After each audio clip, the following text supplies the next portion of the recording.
ಮಹಾಶಿವರಾತ್ರಿ ಕಾಲವು ನಿಶ್ಶಬ್ದವಾಗುವ ಆ ದಿವ್ಯ ರಾತ್ರಿಯ ಕತೆ. ಮಹಾಶಿವರಾತ್ರಿ ಇದು ಹಬ್ಬವಲ್ಲ, ಇದು ಒಂದು ಜಾಗೃತಿ, ಇದು ನಿದ್ರೆಯಲ್ಲಿರುವ ಆತ್ಮ ಎಚ್ಚರಗೊಳ್ಳುವ ಕ್ಷಣ.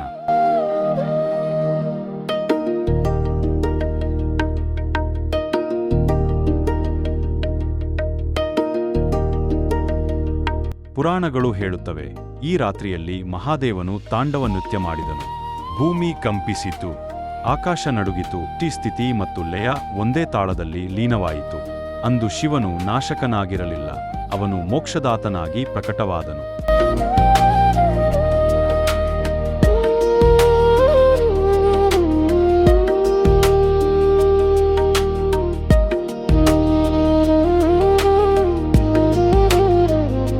ಒಮ್ಮೆ ಕಾಡಿನ ಮಧ್ಯೆ ದಾರಿ ತಪ್ಪಿದ ಒಬ್ಬ ಸಾಮಾನ್ಯ ಭಕ್ತ ಭಯದಿಂದ ನಡುಗುತ್ತಾ ಒಂದು ಮರದ ಕೆಳಗೆ ಆಶ್ರಯ ಪಡೆದನು. ಅವನಿಗೆ ಗೊತ್ತಿರಲಿಲ್ಲ ಆ ಮರ ಬಿಲ್ವವೃಕ್ಷ ಎಂದು. ರಾತ್ರಿಯಿಡೀ ನಿದ್ರಿಸದೆ ಭಯದಲ್ಲೇ ಅವನು ಎಲೆಗಳನ್ನು ಕೆಳಗೆ ಬೀಳಿಸಿದನು.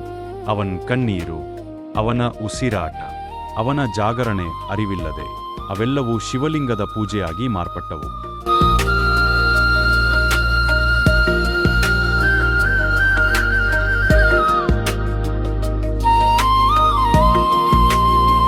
ಒಂದು ಸತ್ಯಭಾವದ ಪ್ರಾರ್ಥನೆ, ಒಂದು ನಿಶ್ಶಬ್ದ ಶರಣಾಗತಿ ಜೀವನದ ಎಲ್ಲಾ ಪಾಪಗಳನ್ನು ಕರಗಿಸುತ್ತದೆ.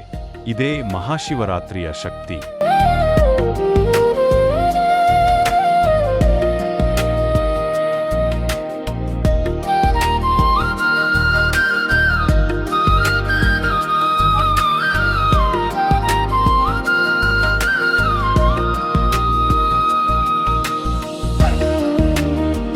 ಈ ರಾತ್ರಿಯಲ್ಲಿ ಶಿವನು ನಿದ್ರಿಸುವುದಿಲ್ಲ, ಆದ್ದರಿಂದಲೇ ಭಕ್ತರು ಜಾಗರಿಸುತ್ತಾರೆ.